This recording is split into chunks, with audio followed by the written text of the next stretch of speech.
the power of sci-fi radio. This station is now the ultimate power in the universe. We would be honored if you would join us.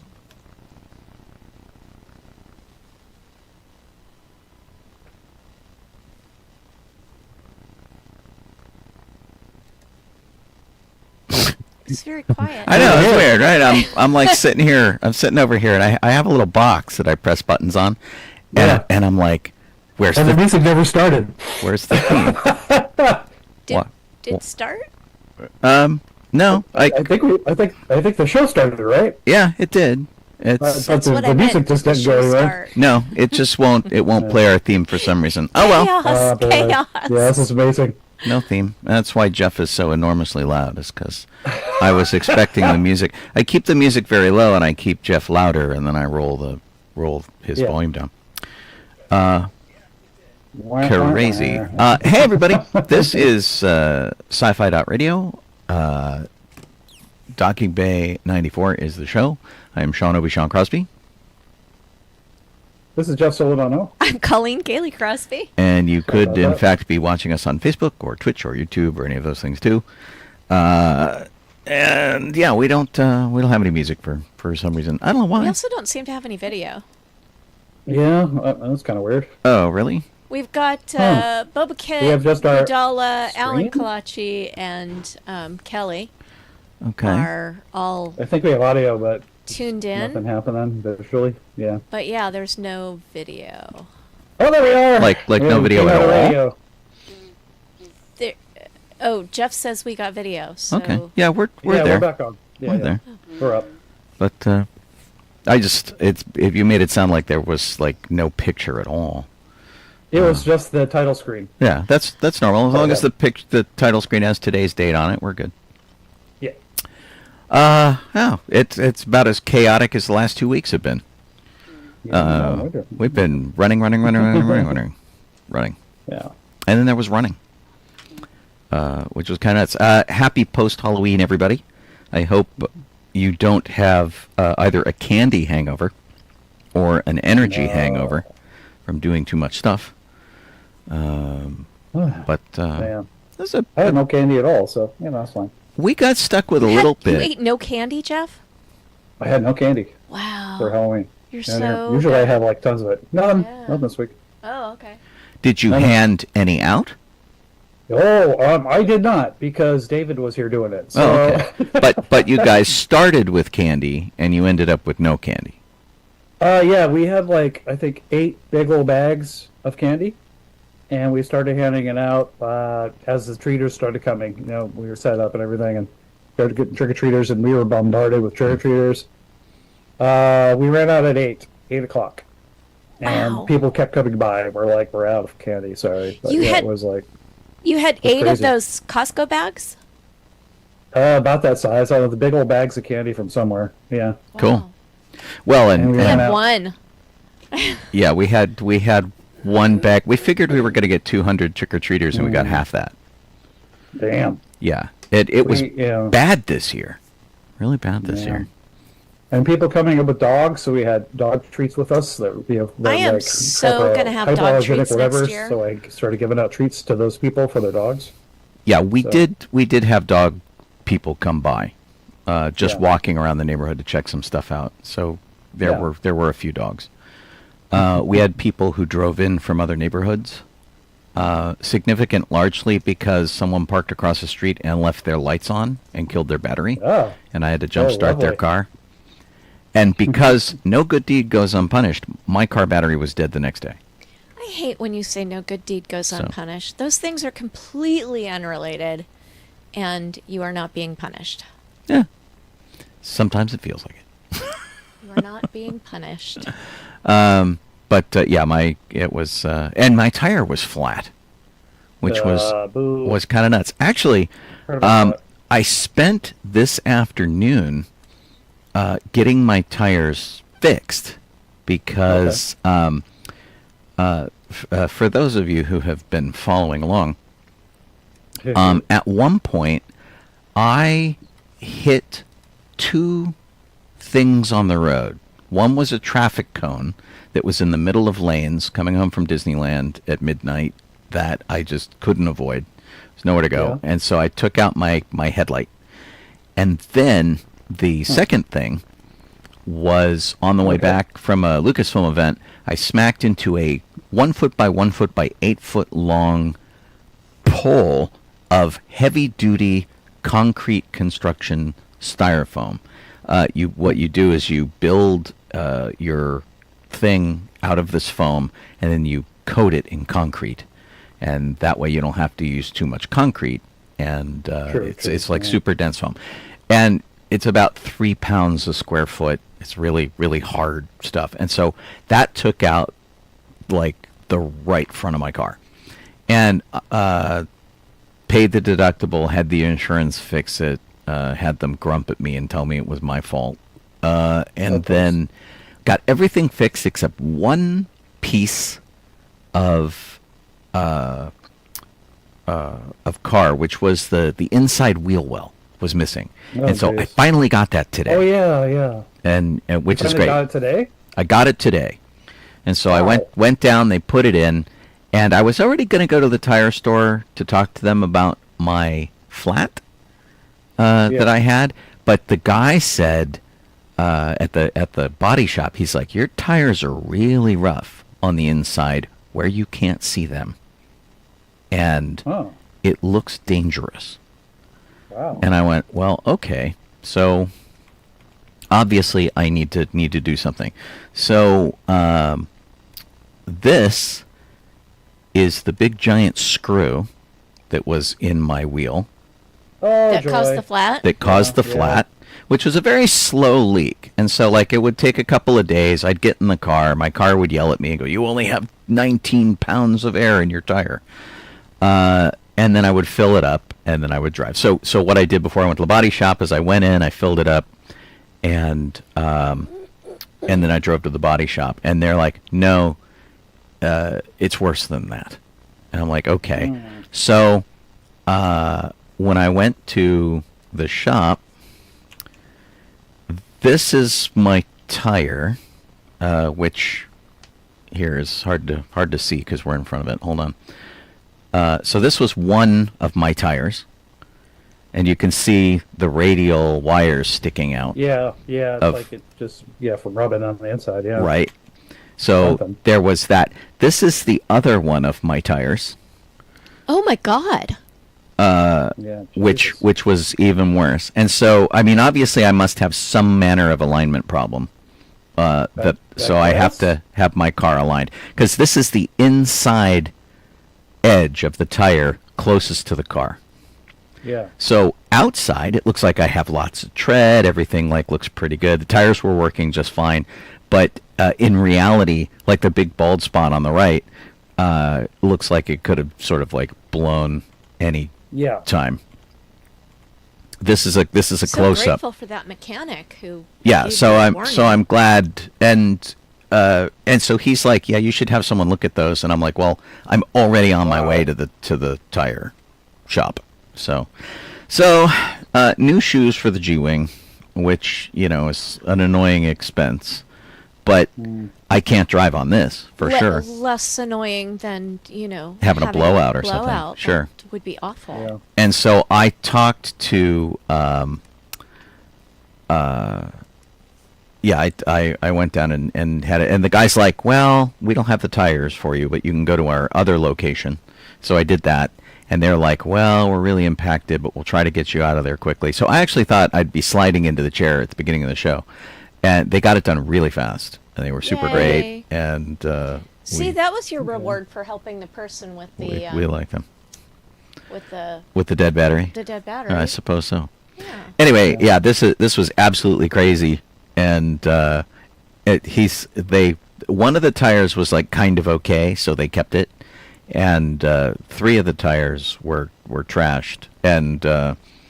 the one that had the screw in it had a reasonable amount of tread left on it, and I think they took that one, but they replaced all 4 tires, and the tires seem to last me 25,000-30,000 miles, which is respectable. It's not terrible.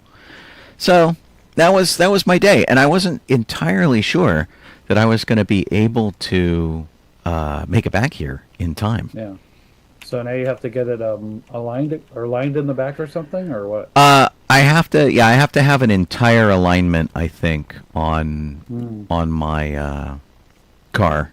Okay. I've never had one, as evidenced by the way the wear is on the tire. So I have to. I have to take it to a shop and have it done, and they don't seem to do it at this tire place. Which is weird. It's like, we just do tires. You're gonna have to go somewhere else. That is weird. So this was America's Tire, where I've been going forever. They've worked on all 3 of my Star Wars cars, and they know me when I go in, which is great. So like, I go in and they're like, "Oh yeah, it's you," which is always nice, you know. Yeah, that's true. Yeah. Because they're like, "Okay, your car is weird," and so like, I drove home without my hubcaps because I got to take my hubcaps off. I got to take the center caps off. I got to prep the wheel so they can actually take the tires off. Yeah, true. So the difficulties of having an art car, you got to like you got to do a lot of work before other people can do a lot of work. Yeah, all I did was, when they replaced all the tires on my car, was just take off all the little caps from the stems. Right, and my caps have big bolts sticking out of them, so I can put my wheel covers on them. Yeah. So yeah, they're like, "Oh, it'll be easy." I'm like, "No, it is much more complicated than you think it is." Yeah. But oh, goodness gracious. Yeah, I'm glad that nothing untowards happened. Me too. Yeah.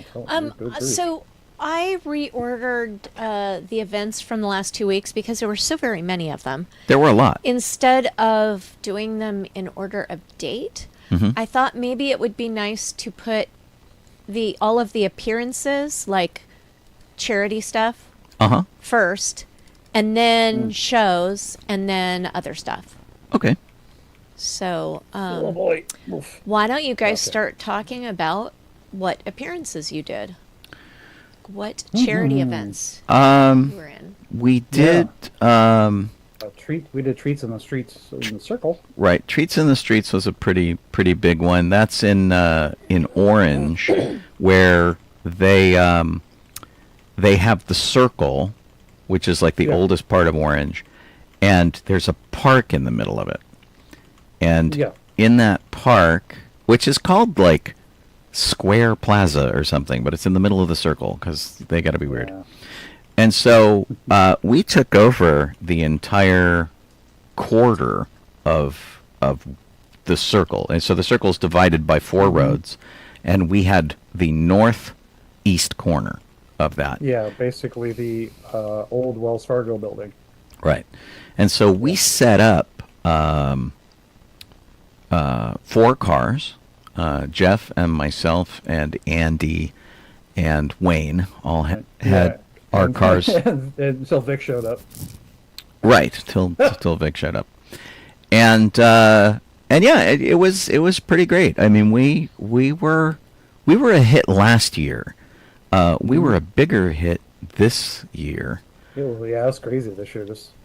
Yeah, I think all those people came to my house for Halloween too. Well, and so and what we try to do is like the neat thing about the Ghostbusters over the Star Wars clubs, and I love the Star Wars clubs, but the Ghostbusters don't have these rigid rules, and especially Orange County. Yeah. Orange County's like, is what you're doing entertaining the kids? Then that's acceptable. So, like Jeff has Turk. Yeah. And explain to the people what Turk is. Turk is a puppet. He's roughly turquoise colored. That's basically the actual reason I call him Turk. But in his little mind story, it's because he's from somewhere on the East Coast, and he's Turk. He's a Turk. The East Coast is Turk. No. The East Coast of where? Anywhere on the East Coast. His name is Turk. In any case, because his accent changes, so it could be anywhere. But Turk, I bring him around to these things, and mainly I do it just for kids, really, because they can, kids will talk, or better, I guess, better talking to, say, a puppet than a human, at times. So that's mainly what I do. And if we're handing out candy, I just have them barf it into their bag. But Right. yeah. So Jeff does that. I have the ROV, or actually RTV, which is the remote trap vehicle, which is my little 4x4 ghost trap, like the last movie where they had the trap on an RC car. I built one of those, and I use that for candy delivery to kids who are not waiting in line. Or don't want to get in line. They're like a little claustrophobic. It's a little overwhelming for them. Kids who are in wheelchairs, kids who are special needs, and I will drive up to them and they can pick a candy out of the thing, which is actually really great. And so like within the Ghostbusters environment, we are allowed to have our own big identity. And I'm looking on Facebook. I'm like not coming up with any pictures of us here at all from the event. Oh, really? Yeah, there's nothing on the OC Ghostbusters page on Facebook, and but we took a few group shots and things, and I know somebody posted them. Yeah, I know just there's some on Instagram. I but just know don't what remember Facebook who did it, but anyway, so we had a lot of fun doing that. Everybody kind of had their own gig, and I ended up. Unintentionally, and I hope people weren't offended by this, I kind of ended up by myself because the way they stretched us out with the 4 vehicles, our first vehicle was on the street to the east, and the last vehicle, which was me, was at the street to the north. And so we were all around this curve, and everybody was kind of hanging out in the middle area between the cars, and so I had set up a display with some gear, and was driving the RTV. But I set up a ghost trap, one of the Spirit Halloween ghost traps that lights up and makes fog. And there were so many kids dressed as Ghostbusters that I was administering tests to them. So they would come over and stomp the pedal. And I told them, well, if they don't have the timing, it's not going to work. And if they've got good timing, then, they could be a Ghostbuster. Yeah. And so that was a lot of fun. So we inducted a whole bunch of kids into the... It was basically, I found the Ghostbusters equivalent of the Jedi training gig. Yeah. Which was really fun. That too. Yeah, so I had a lot of fun with treats in the street. And thank goodness that these guys give us the candy to hand out. No, I know. Good grief. What did we go through? 12, 15 bags, something like that? I don't know. It's like I remember going back with you to get like 4 bags. So and they just kept doing it. So yeah, it had to be something like that. Yeah, we went through like 15 bags, 16 bags, easy. All right, before you guys go on to the next event, yes, let's say hi to Vicky, and let's say hi to Dawn, and Talonthorn, and Lisa, and the Lady 1066, and Eric Gerds, and also thank you to Eric for the sub. Yeah. Oh, right on. Thanks, Eric. Yay. Yeah. We got Laura on there too, right? She's watching on YouTube. Oh, great, Laura. So yeah. So, Hi. Yep. Lisa down there. Oh, we're coming on. Uriel's Shadowrun is on YouTube too. I don't know. And Ghostbusting and Jedi Lessons are very different. So I have fun doing both of them. No. But as like Obi-Wan Kenobi or Luke Skywalker, doing Jedi Lessons is always like epic. So yeah. I'm just figuring out what I can do with Ghostbusters right now, which is cool. One of the other things that we did, and I should get the pictures up here too. We should have pictures of that. This is when we went to a bunch of events this weekend. We ended up at some houses, and Jeff had a house like just a couple blocks from you, Just, literally on the same away. street. And so there was a guy who set up this display, which is 4 skeletons dressed as Ghostbusters with like a 10 or 12 foot Stay Puft on the roof, and some rope lights going up to it. And it was pretty cool. This is the gang minus me because I'm taking the picture. The joke this weekend was that we were voted Orange County's #2 ghostbusting team. Yeah. I think we're the only Orange County ghostbusting team, but Yeah. it was pretty funny. So yeah, a lot of these guys. They had Slimer and a food tray set up, and some pretty good displays. I thought I went through these and fun. cleaned some of these up. I guess I didn't.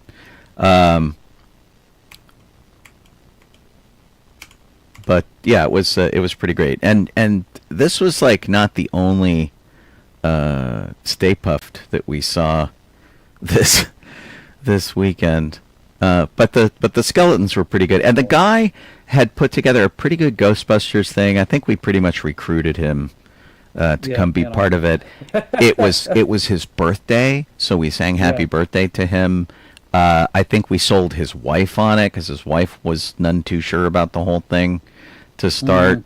They had a little baby, which was really cute. They were a nice family. I think she dressed for as like as Zool for Halloween or something. Oh, did she? Had gotten out of the outfit or something at one point. Okay. Yeah. Anyway, there was a lot of fun. I don't know. Yeah. Oh, this is the only picture I got from Treats from the Street, which are the tank, like military grade tank traps that they put there to make sure people don't drive their car through the intersection. Orange is very serious about their tank traps, totally. which was really What funny. the heck? So, and then I have another, the other house that we went to, if I can find that. Yeah. Yeah, that's here. See if I can- So this is the house we went to after we did the Ronald McDonald house. Beautiful old house. It's like on the National Registry, and these people bought a 25-foot tall Stay Puft Marshmallow Man, and so this thing was taller than their house, which was fairly impressive. Yeah. It was like 25 feet tall or something. Yeah, it was absolutely amazing. And so, everybody stopped to take pictures. We had a really good trunk or treat. And the trunk or treat was amusing because somebody decided we should give the kids a choice between potatoes and candy. And so I actually spent most of my night handing out potatoes from the RTV. And many kids took them. It was really kind of amusing. These guys were getting ready for a party. And they mixed everything up. So they had Nightmare Before Christmas on their lawn. They had the Ghostbusters. They had some dinosaur guys there, all inflatables just for fun. But we were glad to have stopped by, and the house was beautiful. They said we could bring Colleen, our local old house aficionado, over anytime, and Nice. which would be cool. And then these guys showed up. These guys were half a block down the street, and they're like, "Oh yeah, if you like the Stay Puft, you should see our pirate house." And we're like, "Pirate house? Well, that sounds fun." And so we walked over to the pirate house. Well, okay, the 25-foot Stay Puft, pretty impressive, very cool, but they bought it from HalloweenCostumes.com or something like that. These guys recreated Pirates of the Caribbean in their front yard. And so if you look in the upper right, they had the silhouette of pirates sword fighting each other. There's the jail on the right where the guys are trying to get the keys from the dog. Everybody's a skeleton, so the dog is there, skeleton dog is there with the keys. One skeleton is dunking the mayor into the well and his wife is up in the center top of the picture going, don't be cheeking. Below that was one skeleton chasing another skeleton, and of course they did it old school style. It's like, which is I think the pirate was chasing the wimp woman, but I'm not entirely sure. And all of these are animated, by the way. So the mayor keeps dipping in and out. The doors keep opening and closing for the wife. The entrance to their house was the talking skull, which they had animated with the proper soundtrack. The wood slats that you see beyond the entryway were moving. They were shifting, which was really cool. And then they had like a mausoleum on the stonework with a bunch of funny, in-joke kind of deals. And a little entrance sign. The other side of the yard was the buy a wench for a wife auction thing. They had their crates marked with the East India Tea Company logo, which was kind of funny. There was a skeleton steering the ship. There was the back end of the ship, and this back end of the ship on the left was firing cannonballs to the fort on the right, where the guys were fighting. And so they had fake cannonballs flying across the yard, which was cool. And then they built the little shack where the guy was playing a banjo. That was a new addition this year, which I think crept into the neighbor's yard on the other side. They took up like half that guy's yard. But it was 3 guys. They pooled all their money. They put all their effort together. Everything moved. Everything was... super animated. And then they threw a party in their backyard. They had this like little garage thing set up where everybody was going to hang out and have food and guests and stuff. And they had some photo ops along the wall for people to take pictures with backdrops. And very creative stuff. And totally. And so... Oof. Yeah, we definitely caught our limit going to other people's houses to look at their displays. Sounds like you had fun, though. Oh, totally. Yeah. And they had fun with us checking out the displays. And the guys actually who had done the Pirates of the Caribbean thing, we started talking to them. We were talking tech and special effects and, setups and things, the kind of stuff we like to do. We were showing each other pictures of our yards and things. Yeah. And then one of the guys, I'm like, well, what do you do? And he's like, oh, I run this like window business where I put windows in houses and things like that. And my other business is building hot rods. Yeah. And we had already been talking to him about the Muppet thing. And I'm like, well, dude, we need to hijack you to work on our Muppet car. And so he gave Jeff his information. He's like, if I can find someone who can help you, that'd be cool. And so maybe we got a guy who's going to help do the thing. So yeah. So that was pretty good. Jeff and I have been talking about all the stuff we've been doing. You want to jump in here with something you did, Colleen? Well, I mean, the only appearance that I did that was like a charity thing was that there was a sewing party for someone that we know that lost their house and all of their costumes. The Altadena fires. In the Altadena fires.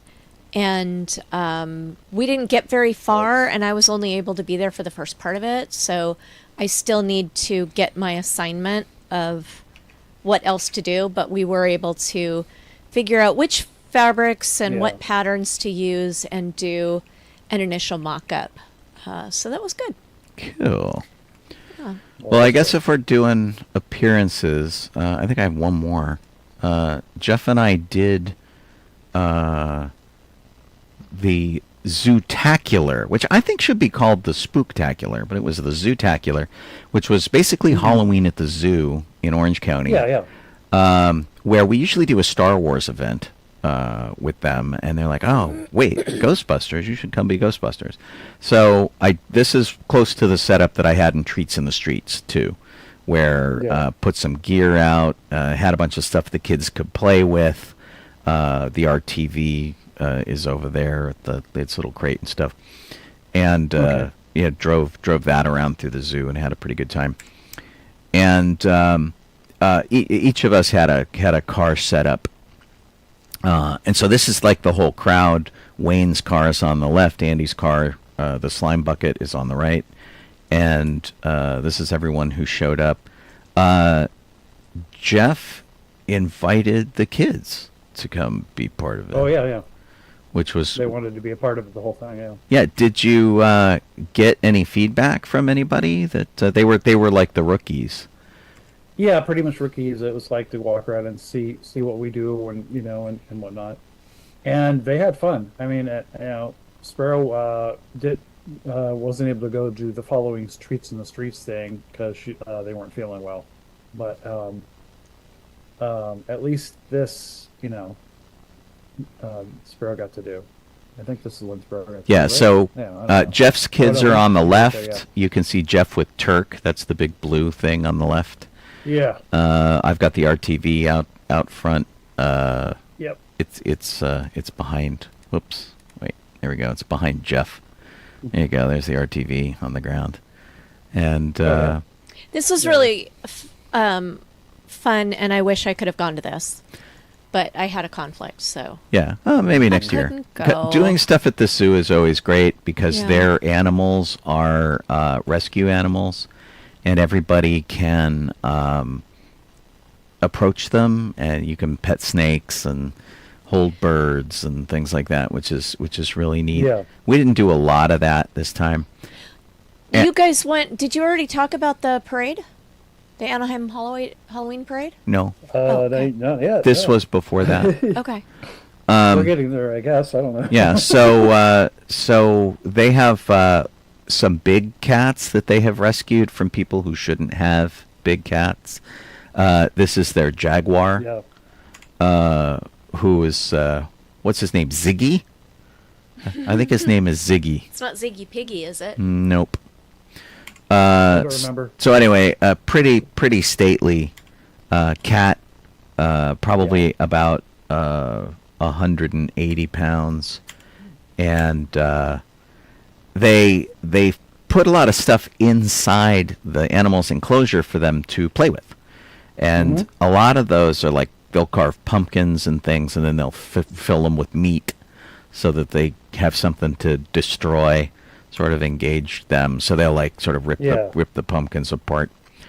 One of the things that I questioned, when they feed the animals, they're not in the enclosure with the animals, which is probably good, because they had this tombstone that said, "Rest in peace, I pet the big kitty," and they made these little snacks for the big kitty. And so what you're looking at, the two hands coming out of the ground, are basically blood popsicles held up by little meat patties.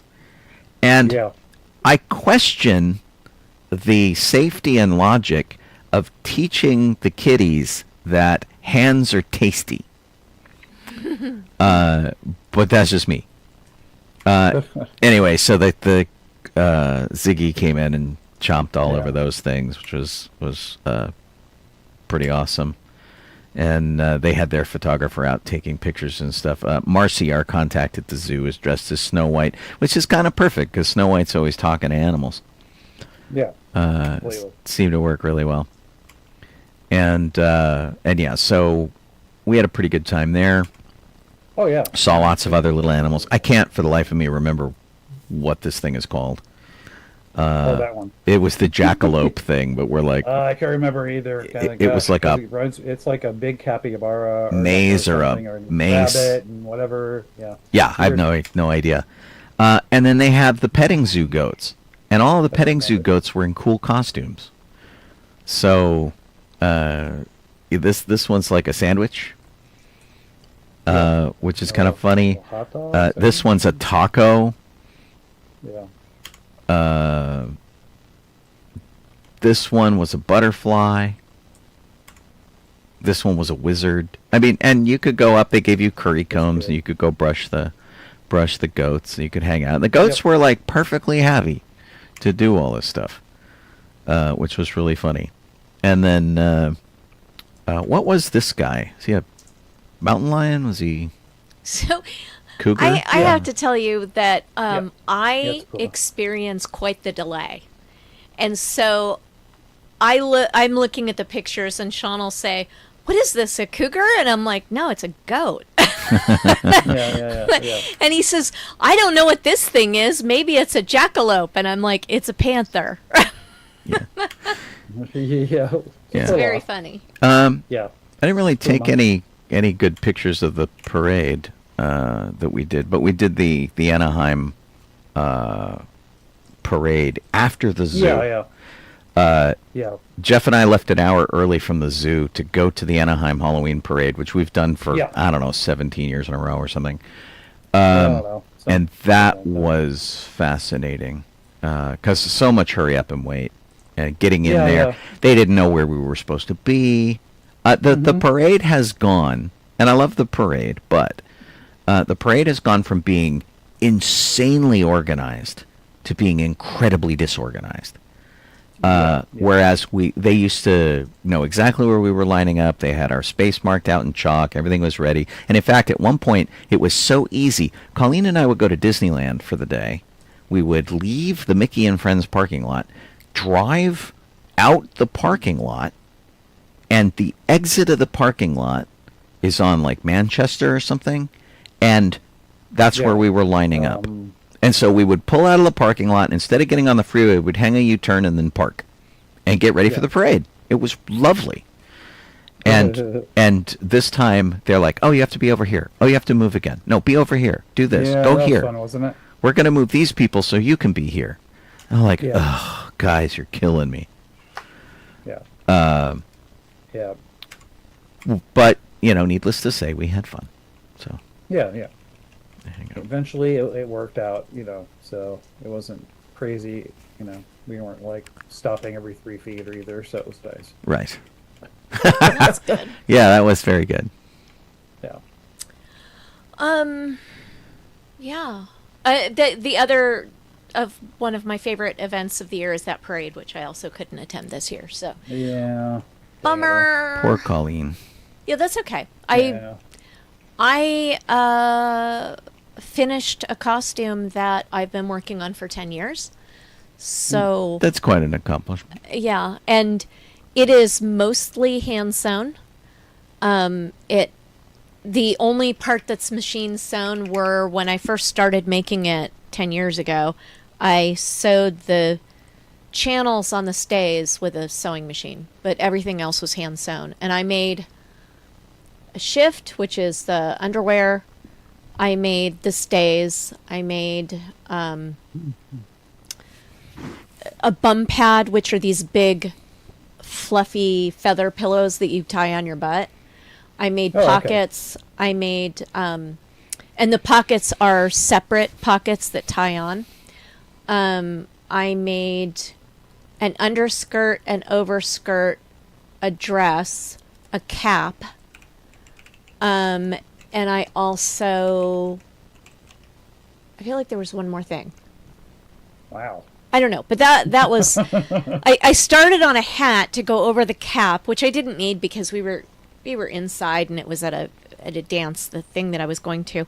But yeah, I felt really accomplished after having finished that after all these years. And Wow. I also have to say that it wasn't 10 years of me sitting there sewing for 10 years and my fingers were bleeding.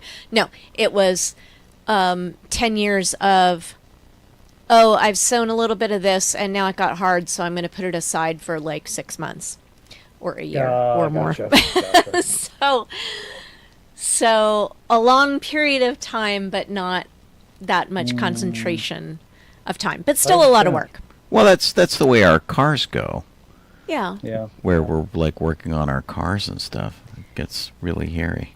Yeah. So it was Yeah. it was a great feeling to finally get that done. And Excellent. that's what I did. Other Wow. than when I was doing the sewing for someone else, that's what I was doing. Did you get through all of your appearances? You didn't talk about AYSO, did you, or Trick or Treat? Sean did that. No? Yeah, that was the thing that I did. AYSO had like a season wrap-up, I think. and we went to go do that. I don't know that I ended up with any pictures or anything from that. It was a really good event, but it was weird because we were like on the playground. We set up all our stuff. We hung out, and kids were playing soccer, and there was an AYSO tent, and they were like checking in and checking out, and it was like the kids were afraid to come over, and the thing that was really weird also is that there were a couple of food trucks, and nobody came to the food trucks. So I don't know if we were placed in a bad spot, or kids were like, I just want to play soccer and get out of here. Not really sure what it was. But it was a good group, and we set up, our usual kind of display. I got a few more kids to take more potatoes, and Halloween was over. This was like the day after Halloween or something. Which was the biggest problem, was like making myself go down there to, do it. And man, I've done so much stuff in Orange County the past couple of weeks. It's like, and like also going to Disneyland and doing I need like a transporter that just takes me to Orange County. It was really nuts. All right, now I don't know if Jeff saw any shows in the last 2 weeks, but Sean and I went to 3 different shows. We really got our show on. Yes, we did. And so the first one that we saw was at the Pantages Theater, and it was Hadestown, which my first review of it was I couldn't see through the head of the person in front of me. So, so what happened is this. Now, if you go to a hotel or you go to board an airplane and they give you an upgrade, it is usually good. And so they're like, oh, we're giving you a bigger room at the hotel. We're putting you in a different section of the airplane. We bump you to business class or first class or something like that. That's great, right? So for this play, for whatever reason, the seats that we got were not the seats we usually have, which are towards the back in the V or the U section. They were in the L section. And of course they start row 1 is A, and they work their way back. And so we were like in row 12, essentially, from the stage. And you would think that would be a great thing. And I'm blind as a bat. I like being closer. That's not a problem. This was our view from our seats, which was fine. Not a problem. Pretty close to the stage. And but the problem is this. Stadium seating is where they have this like really nice rake to the seats that allows you to look over the head of the person in front of you. This had like a scooped seat where it was flat on the floor, and then it rolled up to angled seats in the back. So where we normally would have been in an angled seat, and we still have problems with tall people in front of us, but because we're at a bit of an angle, it's a little less. Being in row L, we were in the flat section, and so we couldn't see around anybody. And so you're like doing this and you're doing that. And it was like really a drag. But the show was good. Yes. I have decided that the next time that I go to see a show at the Pantages, I'm going to go online and watch the show beforehand. As much of the show as we can find, right? Or usually listen. you are supposed to be able to find like a bootleg somewhere of somebody who filmed it in the theater.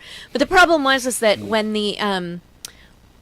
the sound is muddy, it's very difficult to hear, like to understand the lyrics, and so you spend more time trying to figure out what's going on than just enjoying the music and the costumes and the lighting and the set design and all that. So Jeff, you and I have seen movies in this theater. At the Pantages. Yeah, it was like, we saw one of the sequel trilogies, and we saw Rogue One here.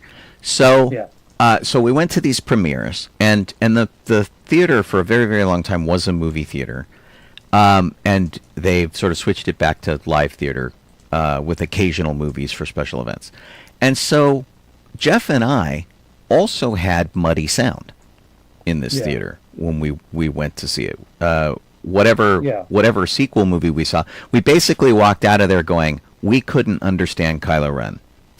It's like whatever he said, I have no clue. Yeah, it was so weird. It's like Charlie Brown's teacher. That's Right. what it was. And so that is a problem we know happens with the theater. And so we could catch like maybe every fifth or sixth word, which is enough to kind of get you through it, but it's exhausting. You're like you're listening with full attention and you're trying to figure stuff out. And so the play, which we didn't know anything about going in, is based around Greek mythology, and it's the story of Orpheus and Eurydice. So if you know your Greek, stories, you know how this ends for them. You know what the entire story entails. The thing that is different about it, and what you can see from the set here, is that it is set sort of in a New Orleans kind of place, and so it's got like a New Orleans jazz club feel. The music was great. The singing was terrific. The talent is not in question. The set that they did here on this touring production is not that different from the set you see on Broadway, which is always appreciated by me, because I like to get as close to the Broadway experience as possible. Whereas sometimes they sort of hamstring the production and go, oh, we can't do that. This was actually really great. Good. But we had to keep looking around people, and we couldn't hear half the stuff. And so I think Colleen's right. I think we have to do some homework before, because I like going into a play not knowing anything about it, if I can hear everything about the play.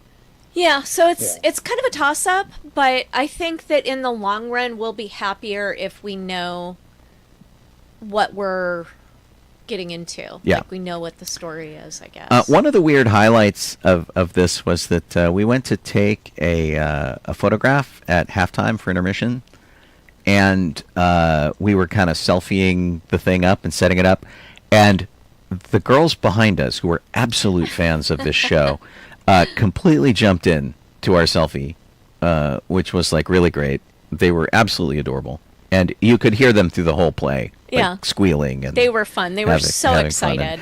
And but the thing that was funny is that it really did feel like everybody else in this theater knew this show, and and we didn't. We were like the only people who didn't. There know were a lot of young people in the show. Yeah. In the theater. And they all had definitely seen the show before. Yeah.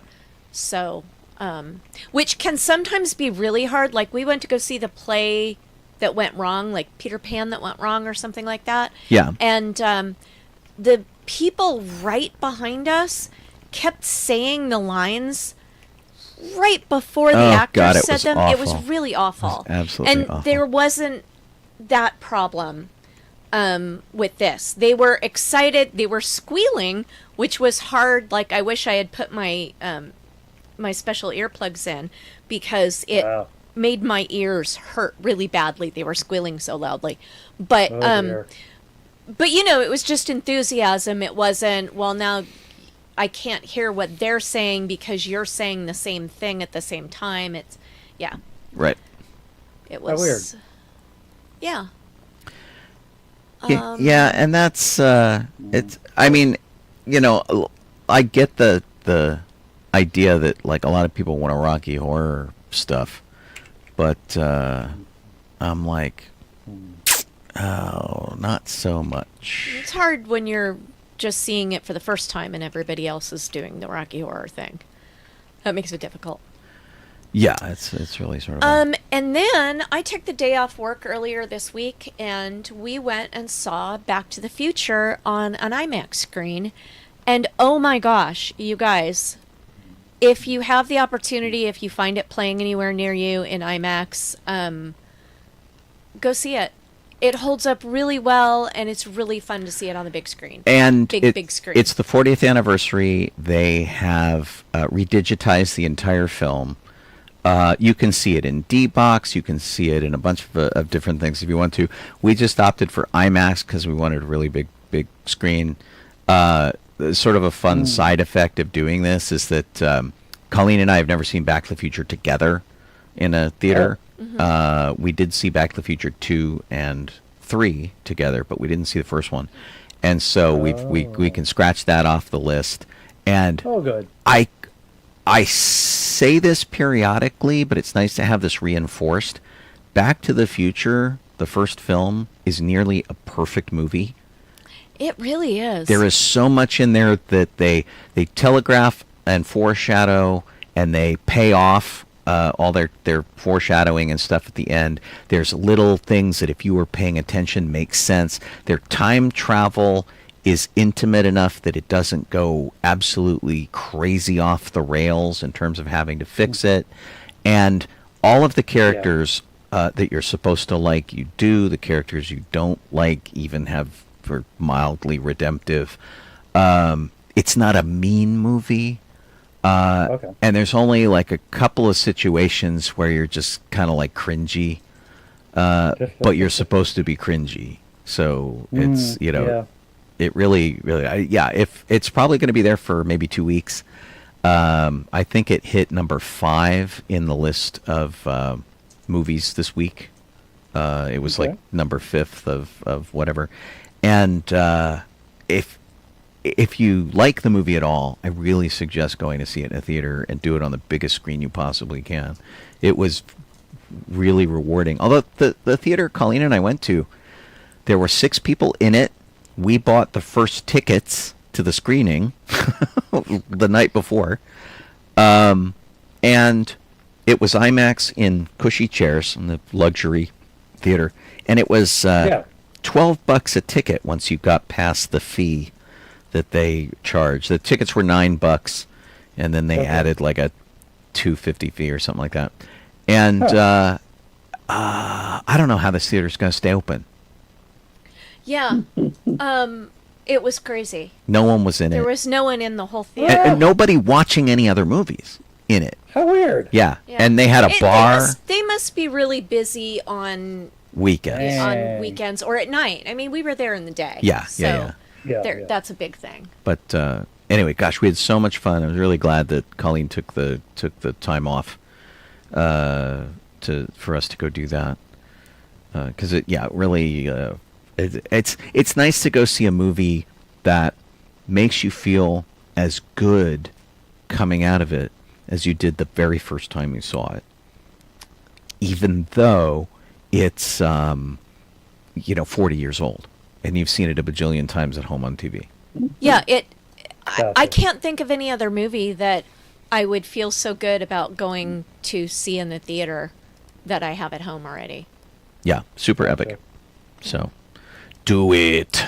And then we came home, changed our clothes, did a few errands, and went out to the Wiltern Theater to see Sarah Millican, who's a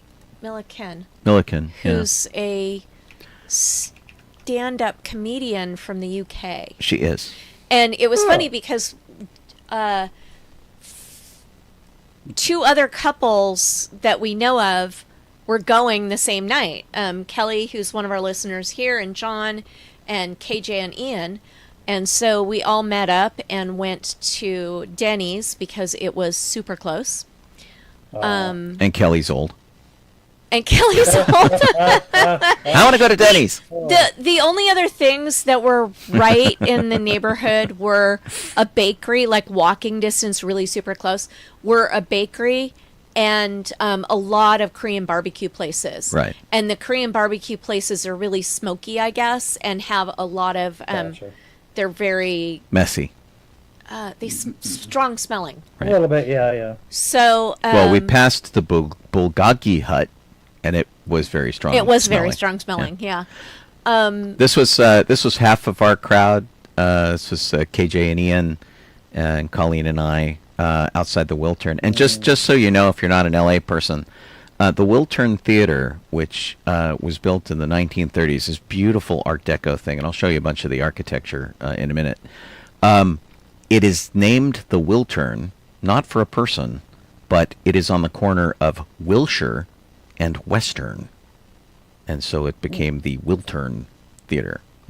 I don't know if that's really creative or lazy. I can't decide. Oh my gosh. Whoa. Anyway, the show was, it was very funny, but it was also raunchy, I guess I would say. She's very sweet. She's very sort of matronly. I think she's about 50 years old. She's just a little younger than we are. But she's pretty frank and borderline vulgar, but in like the sweetest way, which is hysterical. And so you're like, it doesn't bother me. It's not like Andrew Dice Clay kind of stuff where you're like, offended. whoa, dude, yeah. But one of the things Colleen and I noticed is that we see her comedy on reels a lot. So you get like maybe up to 10 minutes of her, and you're like, oh gosh, that was super funny. And then you move on. This was like 2 hours of it. Oh, there you go. And it was a lot. It might have been a little too much. And it's not to say that she wasn't hysterically funny. She was. I mean, especially the first half was just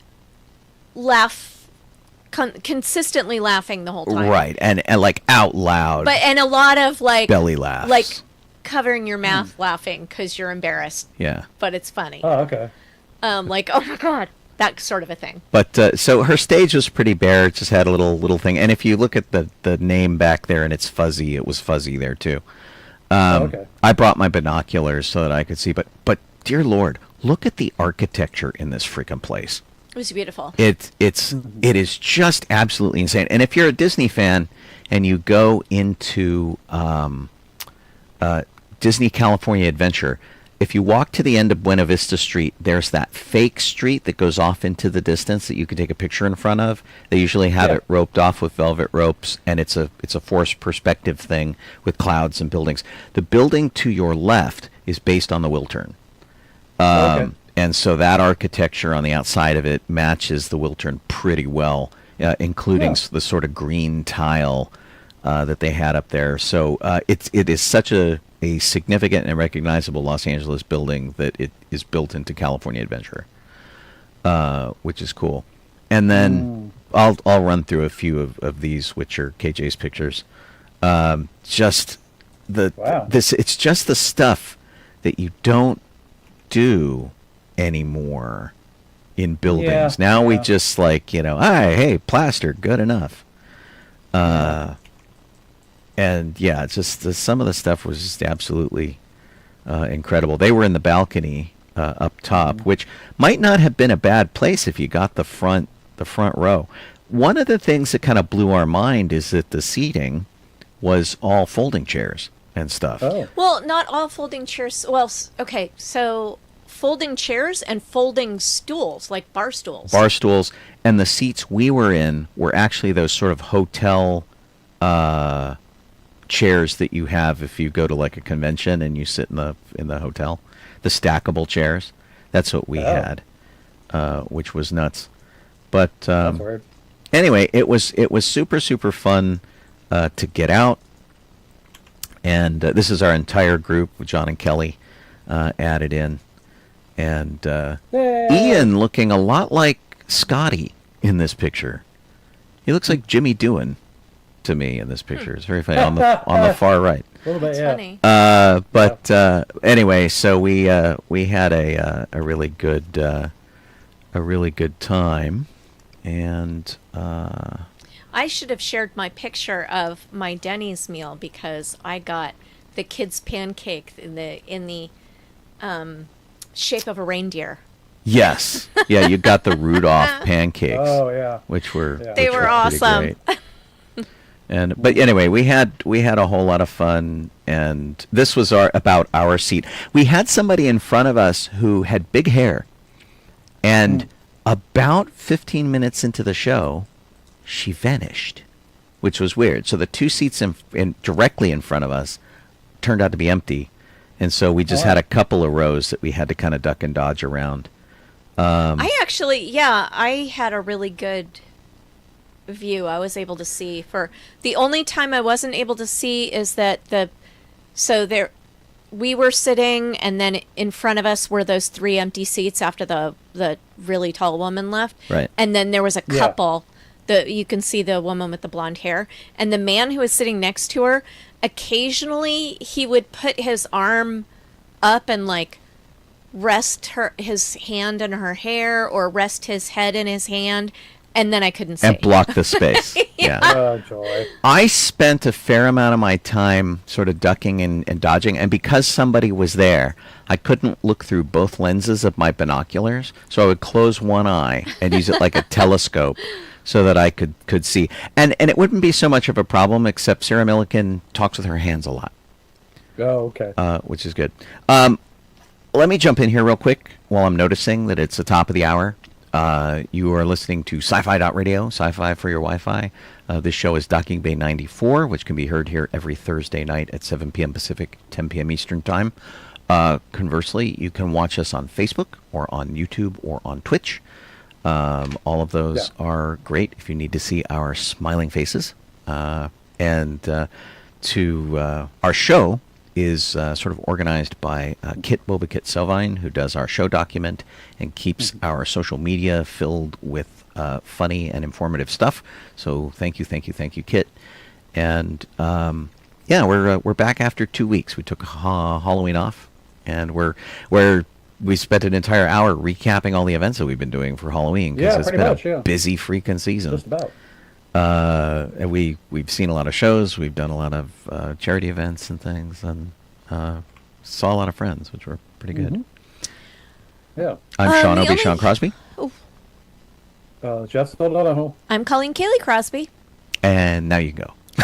So the only other thing that I did was I went to the Colonial Tea Social that the Historical Tea and Dance Society put on in South Pasadena. And it was a really lovely time. That was where I wore my 18th century dress that I spent the last 10 years making. And didn't get pictures of. And I got one picture, but I don't really like it. I'm extremely unhappy with the picture. So, oh, man. Not so much. But, which was silly because of the 4 people who I feel confident will take a good picture of me that I'll be happy with, 2 of them were there, and I asked neither one of them to take a picture of me.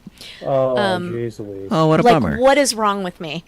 So it was a great event, saw lots of people that I hadn't seen in a while, got to dance. I don't think there was any time when I got confused and like turned the wrong direction or something like that. So I'm getting better at dancing, which is good. Excellent. And just an all around general good time. I got to sit with a friend that I rarely see for the tea that they have at the halftime, and I brought my own dishes, so that was nice. I could have my tea on china, and it was a great time. And it says here that Jeff did something with his bicycle. Yeah. It's not an amazing thing, but it was just something because it's the BMX bike from the bike club, and since I have Slimer, that big old foam and latex covered Slimer. And a basket on the front. It causes a lot of weight on forks. So I put on a thing to basically, when I park the bike, it won't fall over because it's holding the front wheel. It's straight. Oh. Did you use the gate latch? Yeah, it's the gate latch. It's like a fork latch, it's called. Yeah. And it's got one through like Amazon. Just bought one through Amazon because we were already ordering something anyway. Great. And I finally got it on the bike. I had to create an extension from the clamp part to the fork part because it just wasn't, it didn't go far enough or long, to get to the tire. Right. So I had to create something that bridged the gap so it would. and now it'll work. Now I have to figure out is how to hold it up. It's going to be like a bungee cord or something, little bungee or something. Cool. Like for writing. But that was the big success of that.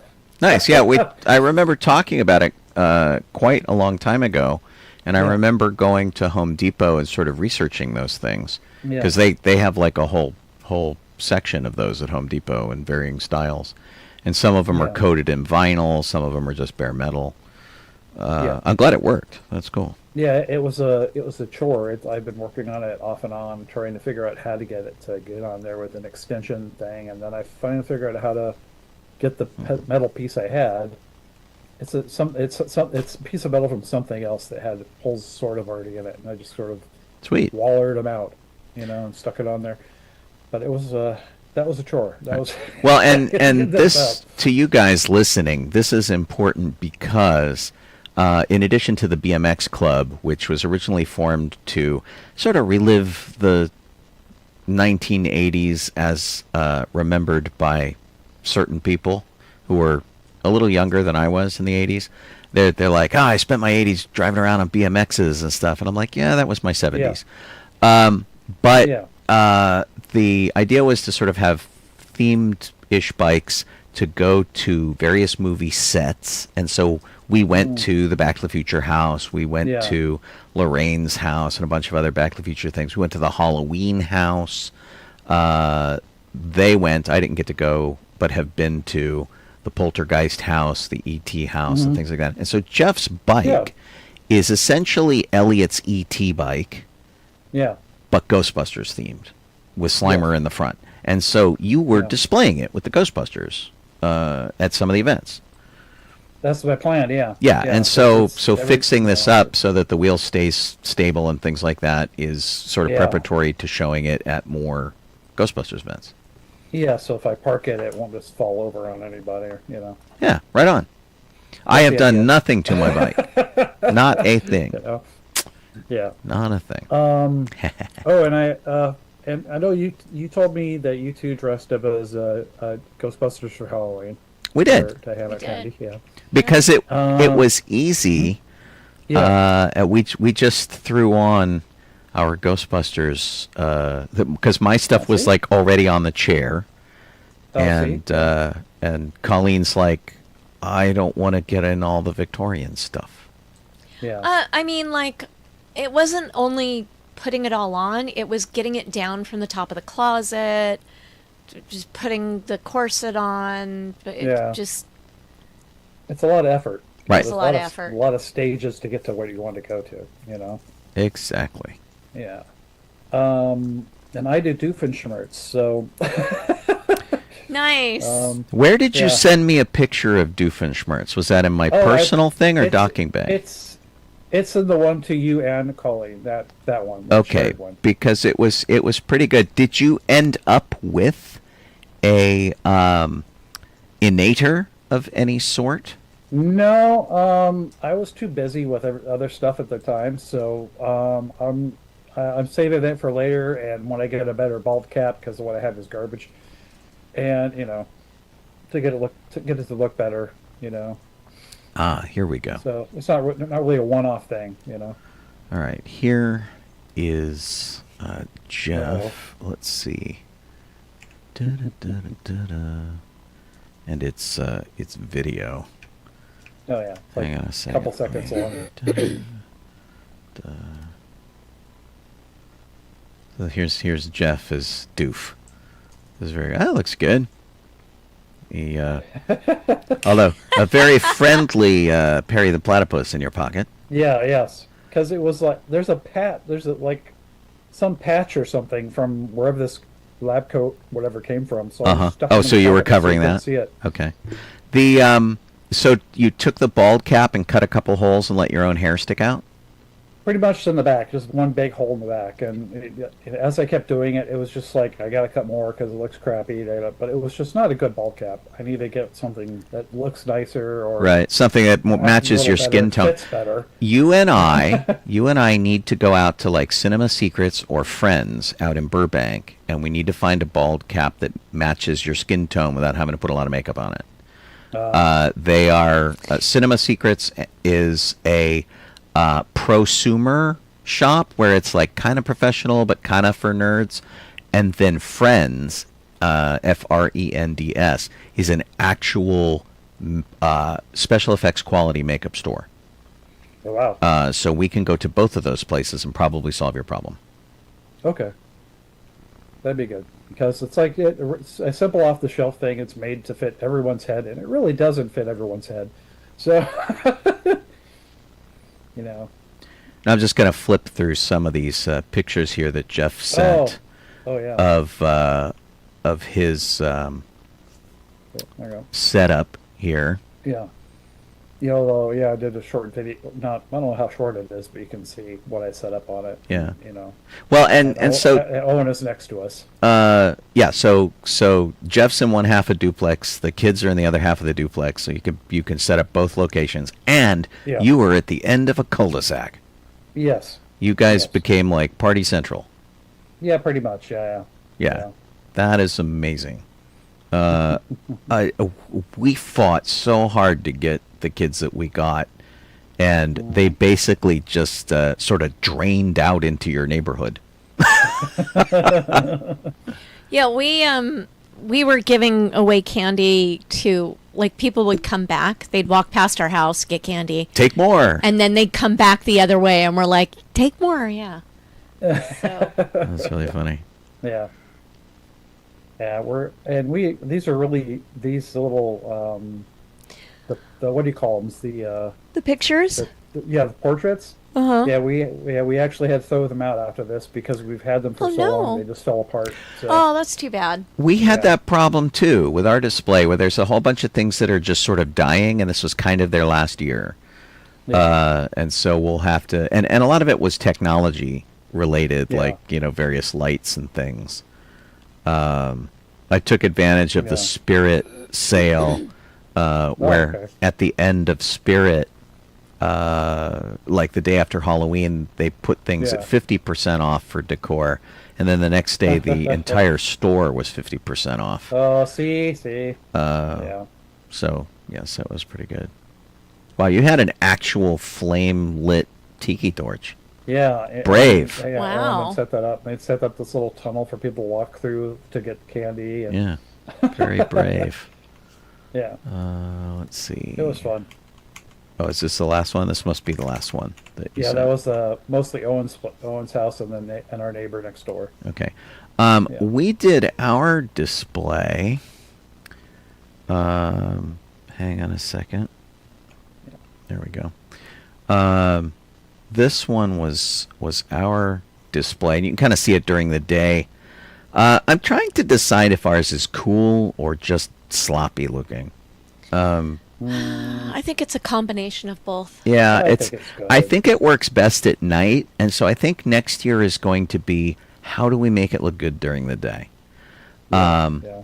So I think we need to do something with that little the blank space there that we have that white swag on. yeah, I will set up a projector maybe and project something there. Usually there's a light there at night, but there's nothing during the day, which is a real problem. Yeah.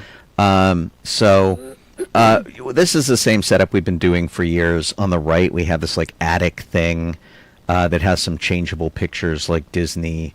We've got tombstones in the graveyard there, and the ones in Yeah, front yeah. are kind of funny. I think I need to replace all the tombstones with something more solid looking, because they're just the okay. cheap styrofoam ones. And Oh yeah. I think they're fine. Happens. there are a few I want to keep and a few I want to ditch, and Yeah. so maybe make a few of those. And then Yeah. on the far left we have the little bride area, and I was supposed to build a dollhouse to put over there this year, and I didn't get to it. I got the I dollhouse. thought the dollhouse was for the attic. There's so much stuff in the attic. I thought we would put it over in the other bride section, but Yeah. we can always experiment. We could move stuff around. We could put Yeah. more pictures over where the bride is. There's like all sorts of stuff we can do. So, it's not bad. I put some fencing up, and Colleen comes in. I set everything up, and then Colleen comes in and does like the final art direction, adds flowers, adds decoration to the fence and things like that, to the tea sets and things.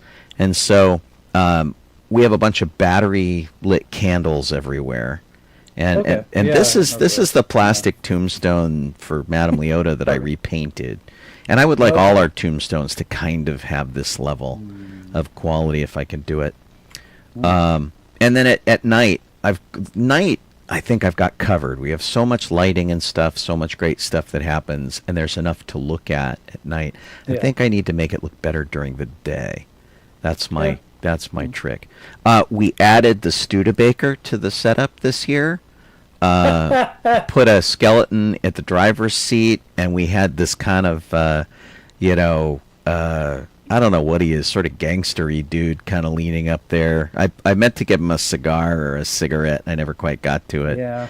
But I mean, my skeletons, I just had them at a table. They weren't really doing anything, Well, and we did that too. We had them up at the table. But this guy was funny. Gave him a tie and a wristwatch.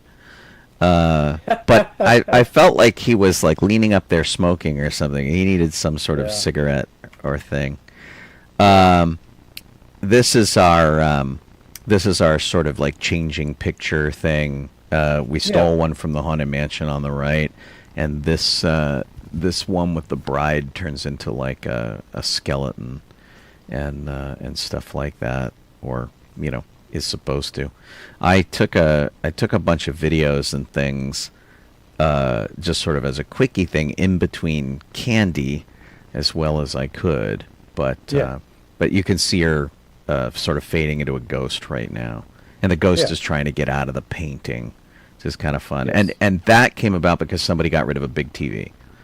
And so, like, it doesn't work as a TV, but it worked great for these little animations and stuff. Yeah, like a little monitor thing. Yeah, and then our skeletons are sitting at the table having tea, which came out of the tea that Jeff and Colleen and I did at the Costume College event, where we did the haunted tea room, and so that's where the main sign came from. But these things holding up the white swag, they're supposed to be flickering like fire, and I think they've died. Finally, and so I got something else to replace those with at the spirit sale. And let's see here. That's good. We had the fog machine going, and that was pretty fun. Although it's so warm here that all the fog rises, even though I'm chilling it. Yeah, I know. The bride. Mine did that too. It's a drag, right? Big cloud and just flew into the backyard. Yeah. The bride at night is like shooting electricity at a skeleton, which for the first time Colleen figured out what this guy's story was, because we've been putting him up, and I figured whatever it was, the bride didn't like the skeleton and she was zapping him, and I'm like, do we make him the groom? Do we make him, what do we do with it? And Colleen had him decorating the graveyard with flowers and stuff. So he looks like he was carrying a bunch of flowers and things, and you can only see that part in the day. Right. He got zapped, and so he sprayed it out across the thing, and which was pretty funny. And so Colleen, added lots of little details, flowers and vases and things. She gave our little creepy doll a tea set, and so it was having a tea party with this little bird over here, which was very fun. And this creepy doll we've had for years and years and years. Oh yeah. She's been like a staple of the of the thing. All of our skeletons and things have like little personalities, which are really funny. Yeah. You have to. And but this was the only picture I got from the thing that we did at the AYSO. We went to a restaurant, like, Paul's Burger or something. And they had taken their Christmas trees, put sheets over them, and made ghosts out of them, which was awesome. That's funny. It was great. And the woman, the manager, came over to talk to us and check with us, and I told her I really appreciated this, and she was so excited that I had figured out what she did. And she's like, nobody has noticed yet. And I'm like, yeah, you took your Christmas trees, you put the sheets over them, you've got pool noodles for arms. And she's like, yes! She was like so excited that we figured this out. It was really fun. But yeah, I mean, obviously I had to take more and better pictures of stuff. Anyway, Halloween was great. If smaller than last year. And we met some terrific people, and I'm still not done taking everything down. I've spent 3 days so far taking stuff down, and I'm staging it in the backyard to store in the garage, and I'm gonna need like another full day, I think, to do it. So. Yeah, more than likely, you know. We just like took it all down in one day. We're like, okay, we're done. Yeah, you say we. How many kids helped? I did it, Abria, and I think Sparrow did some too. So yeah, yeah, a lot of it was. Yeah, Sean's been doing it while I work. Yeah. Yeah. So that's the and I don't want to give the impression that Colleen wouldn't come help me if I asked her. She totally would. But she's working, and so I figure it's kind of like my job to take this down. Let's take a moment to say hey to Lizzie May and thank her for a subscription. Yep. And Don sent me some pictures of his Halloween display, which was projections that he said he set up a projector on 3 sides of the house. Oh no, on the side of the house, wow, which you could see from a quarter mile away. Wow. So he had a whole blank side of the house, and it had pumpkins and ghosts and bats, and it said boo, and it was a video. That seems, so it's pretty cool. Seems to be a very impressive throw and brightness for a projection. Yeah. So it was pretty neat. Should we, at this belated time, get on to Star Wars subjects? Sure. Yeah. We don't have a lot of topics that I said the ITs that we were going to talk about, but yeah, let's do Star Wars history and that kind of stuff. That's funny. Okay. Let's see here. We have because it's, I guess, the 2 weeks worth here. We have, well, not actually because of that. I think these are all in 1 week. First birthday is November 4th, 1918. That was Art Carney. And his connection to Star Wars, of course, was he was on the holiday special. Sandon. Sandon. Yeah. Yeah. And of course, he's not a stranger to, science fiction or anything else, because he's done a whole bunch of other things, not including the Honeymooners, of course, but, the Muppets and such, everything. He's done a lot of stuff in Disney, and gosh,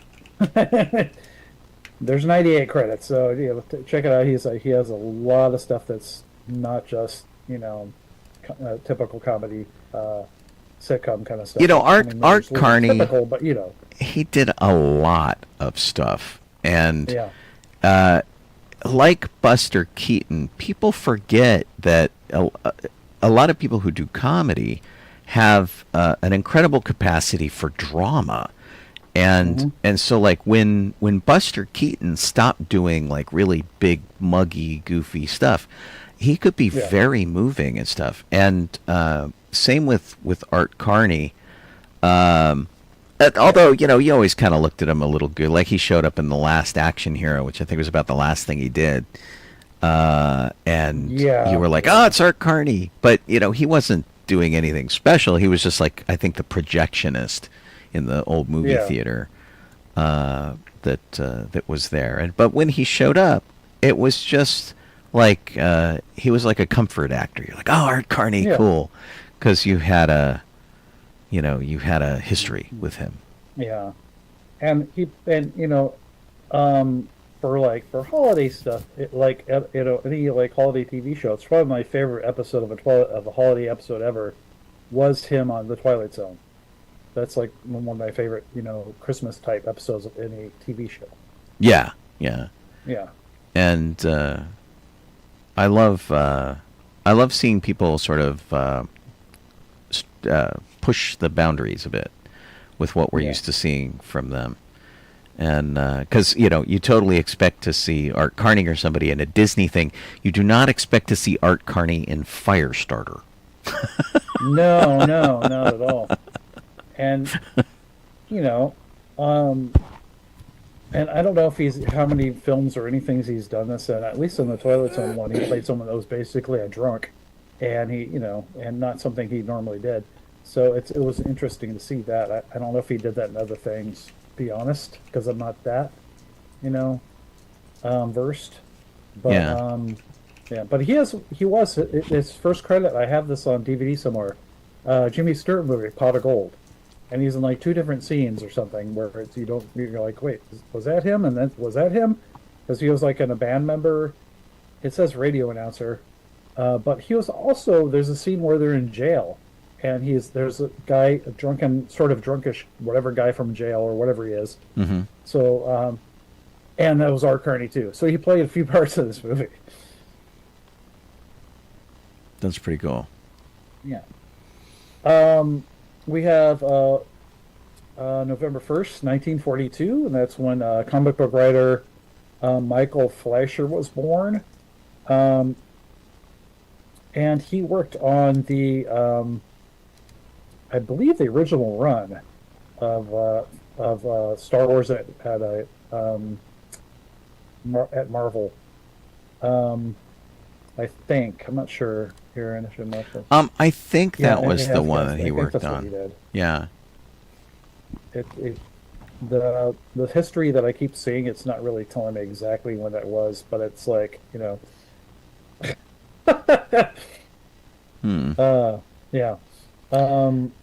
He wrote The Spectre. Oh yeah. That's fun. Yeah, Forbidden Tales and a bunch of stuff for DC, and yeah, I mean, Jonah Hex apparently. So Yeah. I guess Harlan Ellison liked him, Yeah. which is interesting because Harlan Ellison doesn't like a lot of people. But he liked his work quite a bit. I was looking to see, and I'm not finding anything that tells me this. I was just curious if he was connected to the Fleischer animation crowd. I don't know if if he is related. I'd have to look that up and see. Yeah, I'm scanning his Wikipedia and I don't see any of that. Yeah. So because I was just sort of wondering, since that kind of art is in the family, I was wondering if that was like maybe Max Fleischer or somebody was related to them at all. But not that I can. I don't know. Yeah, and of course, some of the listings I see, I look at it and because Marvel was Star Wars is at Marvel for a little while, Right. and one of the pages I'm looking at doesn't even say Star Marvel. Like, oh, then what the heck?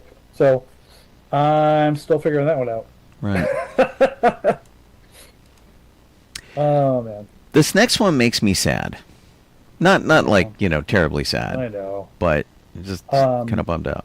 Vivian Chandler, or Chandler, she played Derovio Bold. It's like a female X-Wing pilot that was cut from Return of the Jedi. Which was the scene dumb. cut, I made. Yeah. Yeah, it would have been totally awesome to have had that female pilot in the thing.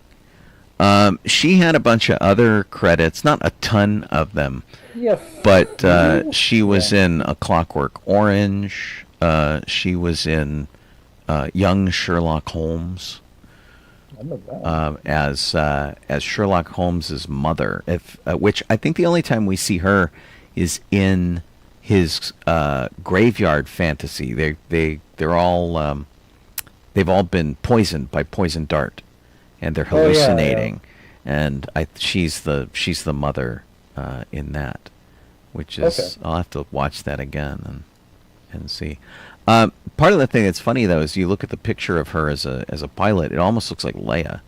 Almost looks like Carrie Fisher is the pilot. So Yeah, totally. um, Yeah. Let's see, birthday number whatever here, what number 4 here. Was November 2nd, 1953. Tom Lyle, a comic artist, on 4 issues of Emissaries to Malastare, passed away. okay.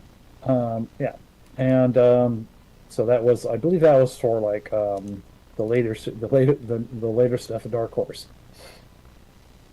So, but he also worked on things like Airboy, Starman, stuff for DC Comics, and such. So and a lot. He had, I'd say, this looks like he worked on like the Punisher and whatnot too. So cool. He had a pretty good fair length of stuff though. But he was, writer and a pencil artist. Usually, I guess someone else did inking for him. Nice. Yeah.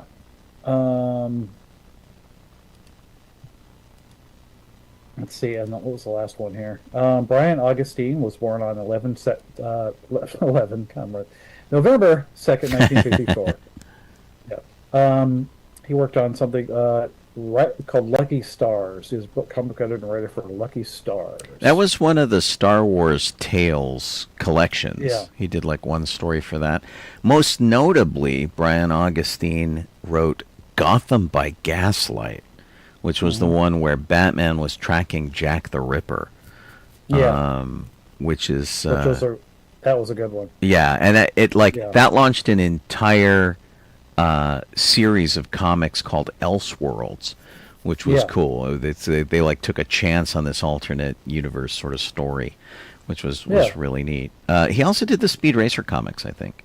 Yeah, that's what it says. Yeah. Speed Racer. And beyond that, I have no other idea what else he did. Action Comics and Justice League and the Flash, and let's see. I don't think he worked. I think it's mostly DC he worked for the most part. Oh, okay. So, and a little bit of Dark Horse there because of Star Wars and such. So yeah. Right. Yeah. That's it for the people's birthdays. We have November 1st, 1994, when George started working on the screenplay for The Phantom Menace, which was released in 1999. Took him a while. Yeah. Let's see here. Our second one is November 2nd, 2001, is when he started looking for someone to play Anakin as an adult. But they had to look like Jake Lloyd as an adult. I don't think they nailed that one. Nah, I mean, you can kind of see it, but George thought it was good enough, so here you go. Yeah. The last one is when they were going to do October 31st of 2002 is when episode 2 went in theaters at IMAX. Yeah, I was there. We did a big... I was involved with the 501st, but not in the 501st. I helped organize a big setup there. I put my car on display in front of the Cineplex Odeon at Universal City Walk. I met Don Trim that weekend. All the sort of Rebel Legion guys came in, all the 501st guys. Very first 501st guy I met that wasn't someone I had already been doing a bunch of stuff with was Glenn. Mr. Borst. Yeah, Glenn Borst. He came up and he's like, "Hey, I'm one of those stormtroopers today. Can I store some of my stuff in your car?" And I'm like, "Cool." And that was it.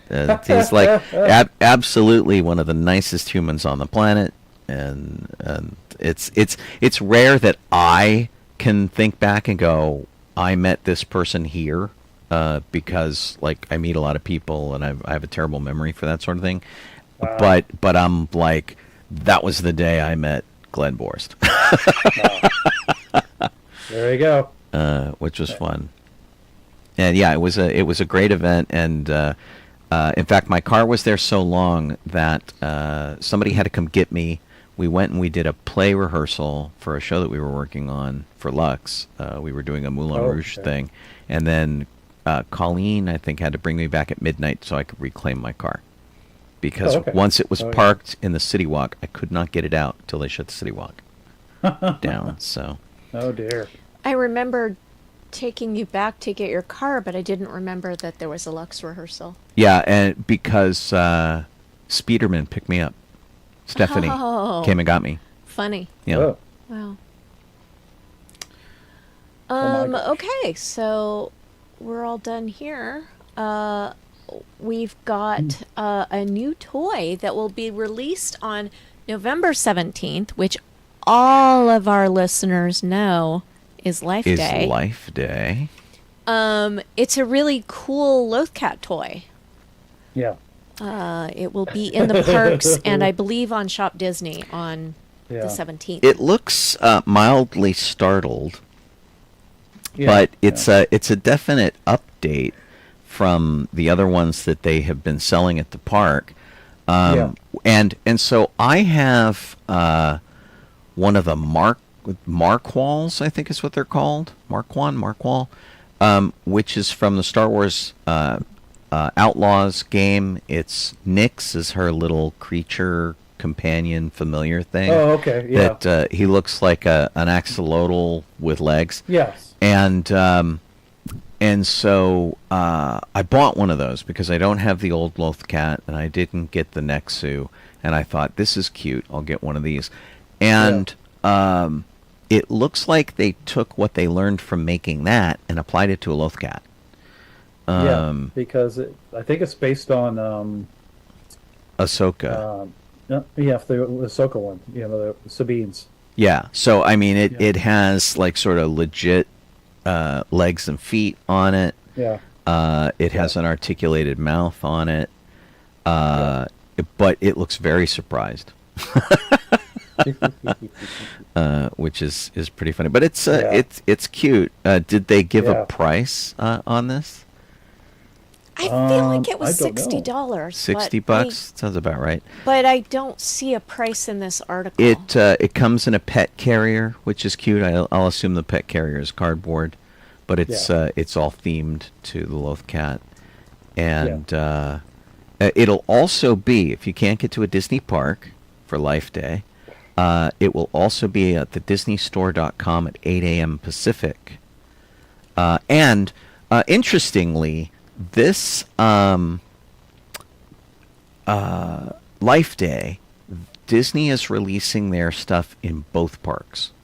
They've done some back, but they're making a big deal about it. And so, I think they got the stuff this year for Life Day before we did out here, which is typical because I think it comes in through Florida and then they truck it across the country to California to avoid the Panama Canal and all that kind of thing. Most likely. And I think that Disney's much more on the ball this year because the merch is coming out now.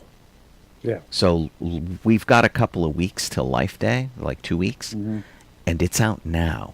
So Disney... Some of it's out now. Right. Disney traditionally... And I don't think they'll get stuck with these Lothcats for sure, but Disney traditionally gets stuck with stuff because they insist on putting a date on it. And when they put the date on it, people are just like, oh, okay. And so they have had 1 year for like 2 years past. They had 2022 stuff in 2023 and 2024, and it was silly. It was at Company D for like 50 cents for a Christmas ornament. And I thought we had the merch. Like I thought that was in our document, but I don't see it anywhere. I don't see it there, but I do have it queued up, I think. I mean, while we're talking about it, we might as well look at it. Yeah, let me find it because I did have it. Kit and I looked around. I us. couldn't find the price on the Lothcat toy at all. So I may have entirely made up. No, the $60 I mean thing. $60 sounds about right. I think for what they're doing there, it could be as high as 80, but it sounds about right. Some of the merchandise that Kit sent some links to, which I knew was coming out. My Disney trip is a few days late. Had I been there yesterday or the day before, I would have already have this in hand. But the here's some of the stuff. They have a Life Day 2025 shirt. I'm pretty sure this art we've seen before. This Life Day style text we've seen before. I do like the pin for this year, which is good. They don't always do a pin. People were squealing about the pin online. Yeah, the pin here is very, very fancy. And I definitely like that. It's one of their limited pins for the 25th anniversary of pin trading. So that's pretty cool. Nothing will beat the original Life Day pin they released. The big gold border and the that one's globe in it, gorgeous. and that one's just amazing. And I'm surprised they haven't brought it back. And then the thing on the right is one of their Power Force talking action figures. You pull the tab out and you punch the button and he growls and does a bunch of stuff. And so in this case, he comes in the red robe. He's got a glowing orb in his hand, which I assume lights up. And what's weird is it looks like the orb is missing off its base in that photo. Yeah, what it is it's in his hand. Right, so the base is in his hand. there's no base. There's no okay. base at all. So I think in the original weird. television series there is no base. Okay. And we use snow globes, which give us a convenient base. And Disney released one with a base because you're supposed to turn it on and set it there and let it glow. But as I recall, there was like a basket of these things in the original holiday special, and they were just balls with lights in them. And you picked one up and you marched with it, and it didn't actually have a base on it. The first ones that I made didn't really have a base because I was using flashlights and fairy lights and things like that. I used Christmas ornaments. But yeah, the base is like it's sort of like a latter day addition to it. So we have this, and we have this is the back of it, which says motion activated orb, lights and sound effects, button activated character sounds, and removable robe. Oh, I see what you're talking about it being his hand now. Yeah, he's holding it. And the other thing that, if you want to be super TV accurate to the holiday special, you're actually supposed to have rhinestones across the top. But they look super dumb. I know many people who do it. We don't. But you can see that they're represented there. And I have the little Funko Pop one that they did, and I don't know how well you can see this if I like zoom in, but if you look on top of it, you can see that they painted them on up there too. So they're they're canon. That's not bad. They're official. No, the paint isn't bad. And honestly, like, we could do it with like little holographic stickers, or we could do something That like would be better. The gluing of the gems on it just looks dumb. Yeah. Anyway, we are doing a Life Day celebration at Disneyland. We're actually doing two. One is on the 17th of November, which is traditional Life Day. One of them is 2 days before, on the 15th of November, which is Life Day Observed. We will be there to sing carols and do a parade and hang out. And we traditionally do one on a weekend, and we do one on a weekday. I had tried very hard to get an off-site Life Day going this year. The theater that I was talking with, that had been recommended by somebody who comes to Life Day, closed in the economy, which is a bummer. The idea was to host it at a black box theater, make it a potluck, and screen the holiday special on a screen, but not chairs in a theater. Open floor space so people could hang around and run the special in such a way that you can just look at it and go, oh yeah, I love that part, or oh no, not that part. And you can comment on it and Rocky Horror it and do whatever without having to park your butt in a seat. You get to mix and hang out and do stuff like that. So next year, we'll try hard for it next year. I suppose I could have done a fallback and we could have held it at the senior center down the street or something, but it got really complicated. So and the idea is too, and it's ironic that this theater closed because of money, because the reason I want to host this is because Disney has gotten so expensive. And a lot of people have gotten rid of their annual passes. A lot of people can't make the event because they can't buy tickets. So I really want to do a Life Day celebration outside of the park. because the benefit of doing it in the park, it's not a Disney celebration. It's a Life Day celebration. Disney happens to be on board for it. We decided to do it at Galaxy's Edge because it was a terrific location to do it. It does not have to be there. And I'd really like to do one that is more, community-based and less location-based. So, sorry if you remember me talking about this last year, about how we were going to do this and you're wondering what the hell happened. That's what the hell happened. I keep meaning to put something up on the Life Day Facebook page to tell people that that's what happened, because I'm sure they'll figure it out.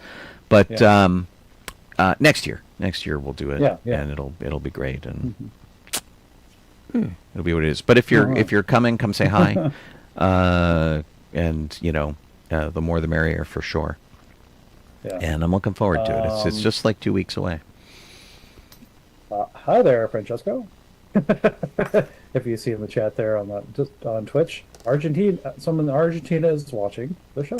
Oh, right on. Yeah, there you go. Very I don't know if anyone else from another country is watching, but hey. Well, thank you so much.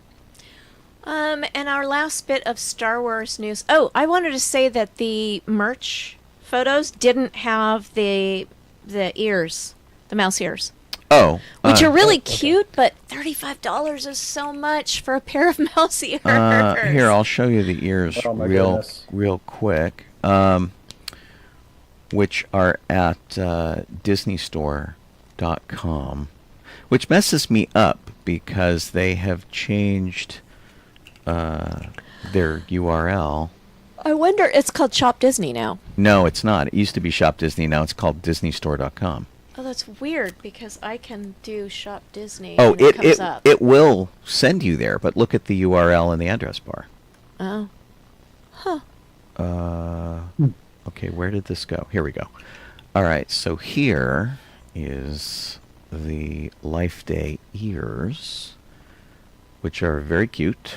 Have the same kind of art that we're seeing on the shirt. This Life Day logo type, I think, was used last year as well, and I'm pretty sure the sort of family with orbs was used last year. Yeah, too. it was. Yeah, and it was sort of this retro futurist mid-century kind of that look. They're all about right now. Yeah, exactly. And this is the this is the back. The back, they're just red. So. But it's pretty cool, and it's got a little orb pin in the middle. Kind of dig that. Yeah. Kind of fun. Cute. I think Colleen would wear these. Yes, I would. And I saw somebody who was doing a video not having anything to do with Disney, but their whole wall behind them was these mouse ears. Yeah. Yeah. On the headbands. That's absolutely huge. People make 3D mounts that you can print to hang your ears on your wall and things like that. And especially if you travel a lot, people get ears from different locations. Yeah. Like, these are mine from Paris. These are mine from Tokyo. It's a fun thing to collect. Yeah. Eric suggests doing Life Day at Scum and Villainy, but too small. Small. Believe me, it was an early consideration. The problem is that it is also a bar, and we would take over the entire bar.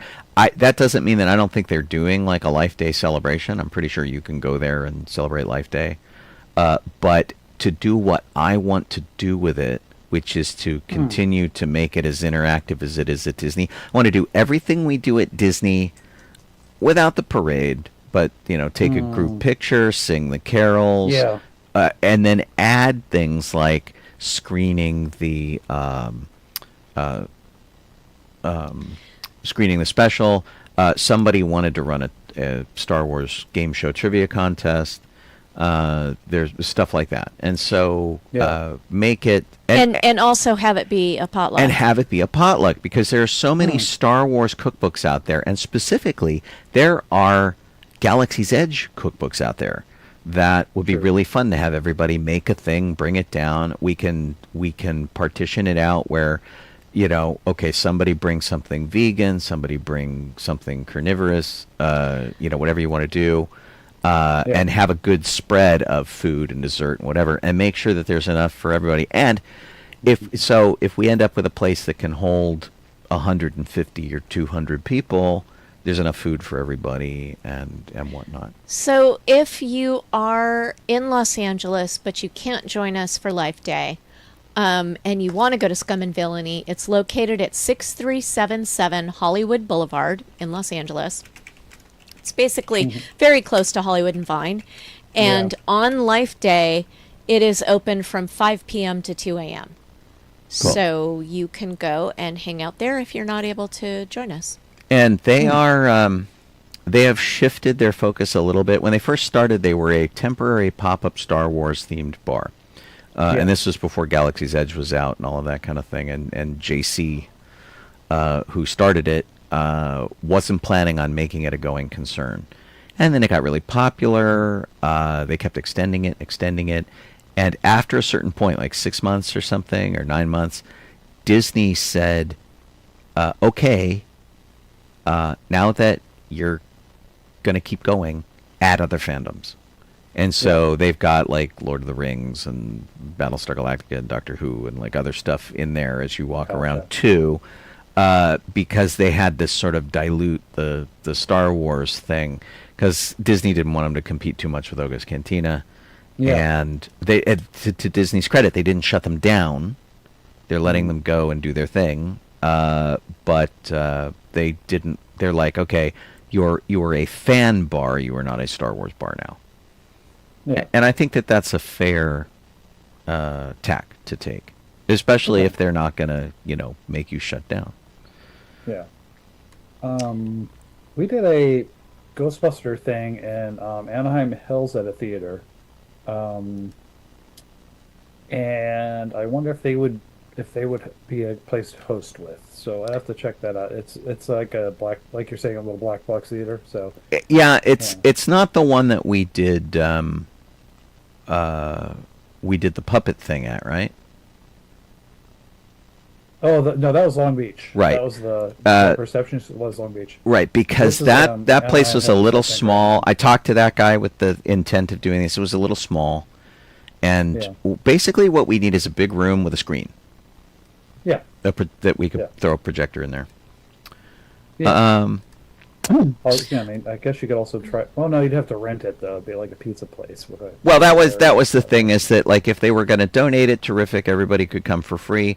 If we have to rent it, let's figure out how many people are going, and if we only charge like $15 for people to go, that's a steal. Yeah. So and we're not doing it to make money. We're just doing it to do it. So it's it's not like it's gonna cost $15 a person. I'm gonna charge 25 and pocket a bunch of money. So last Star Wars topic is that Rian Johnson was at an event and someone asked him about whether the Last Jedi criticism drove him away from doing a movie, and he said no. It's the reason In fact, it's the reason that I wanted to. My overall experience with putting the movie out and what you're talking about with the fan feedback. I mean, first of all, I'm a lifelong Star Wars fan, so I know the deal. I know that Star Wars fans are passionate about this stuff. We love the stuff we love. We hate the stuff we hate, and we fight about it, and that's been happening since the original trilogy. Yeah. Rian Johnson is a big boy. He's got a lot of other irons in the fire. He's certainly no slouch in the entertainment world. And I will always feel very lucky that I got to tell him that his entry into the sequel trilogy is my favorite one. We were at the Saturn Awards as cosplayers, and he was there. It's not the popular opinion. But The Last Jedi, for me, of that trilogy, is the good one. It was the one that surprised me. It was the one that I didn't see things coming. And he always does that. He did the movie Looper. He's done the Knives Out series. In fact, his very first movie in 2005 was a movie called Brick, which was like a high school noir movie. That was really good. So, he likes to mess with people. And I knew going in that a Rian Johnson Star Wars movie was going to mess with people. Yeah. And I was there for it. But a lot of people don't like it because they got messed with. They're upset. Yeah, and well, because they just he did things with the story that people wanted from the first one. I'm like, yeah. I like what he did.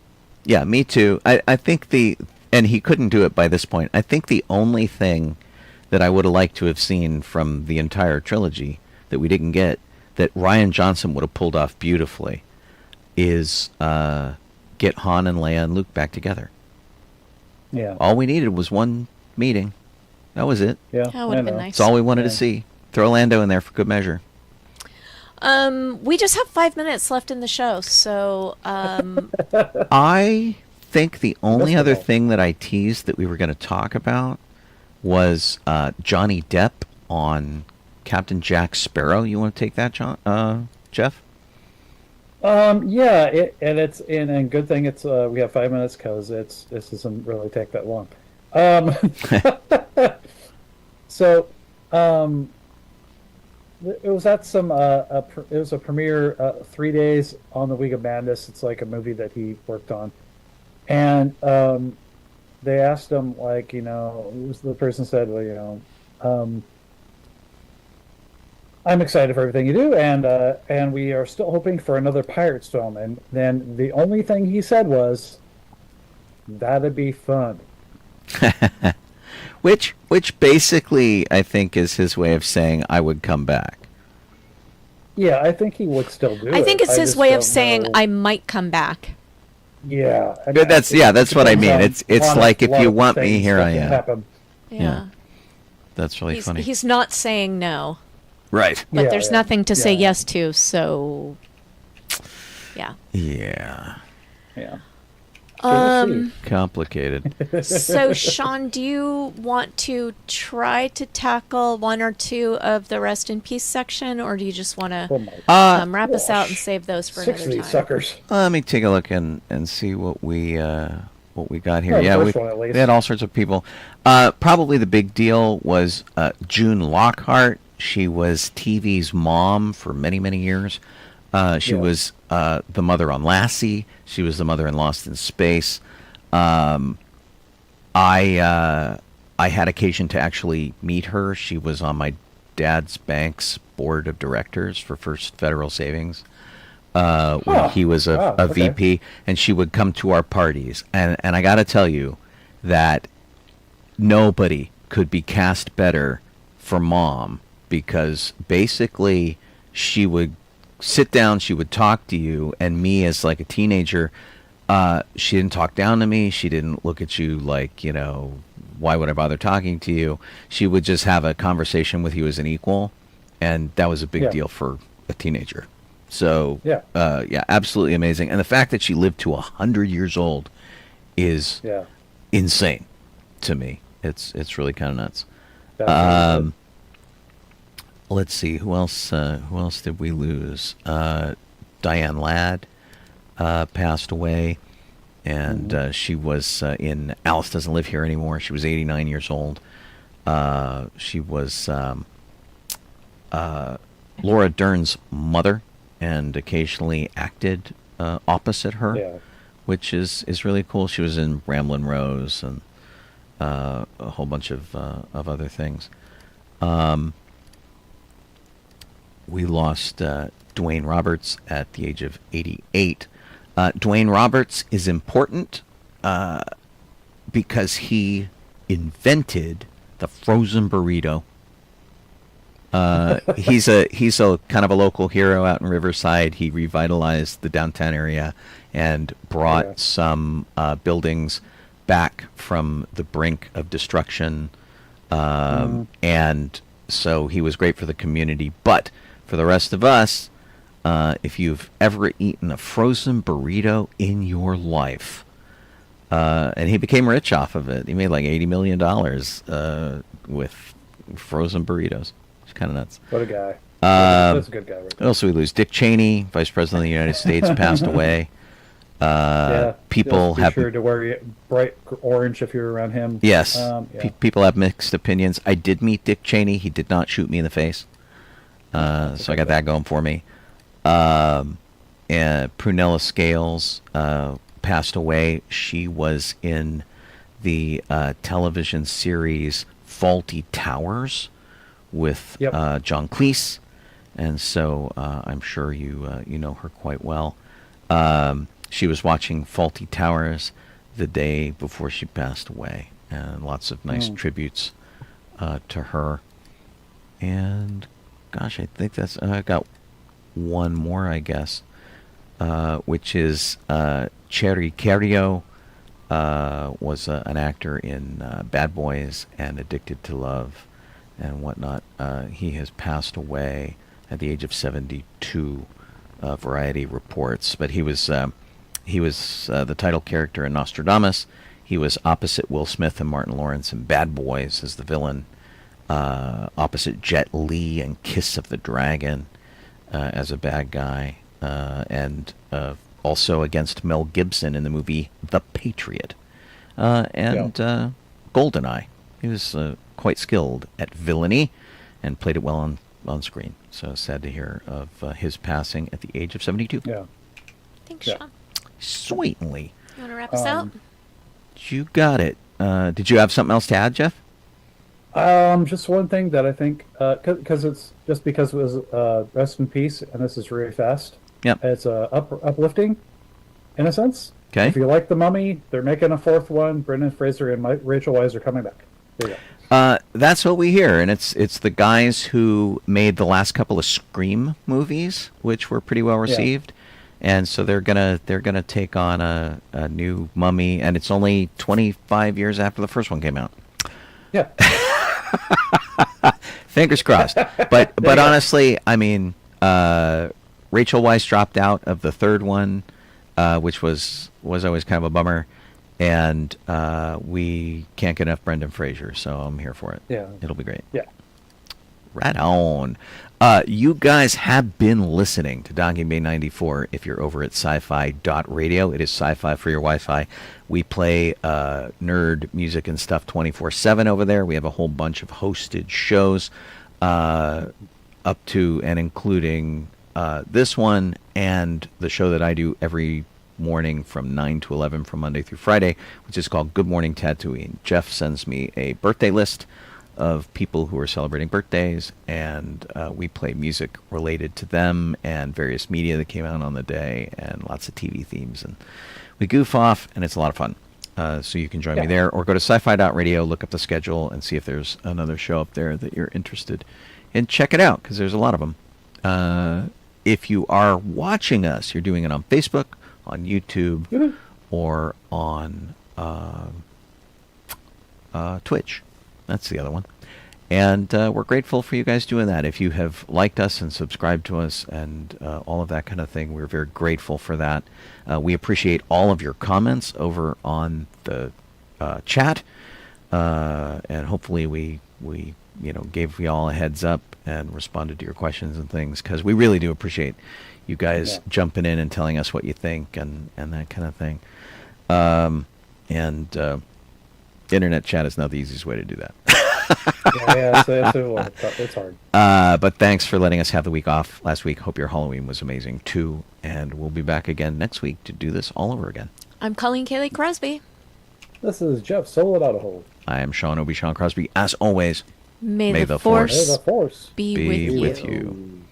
Get a little credits for the TV people over here. There we go. So long, video people. We will see you guys later on.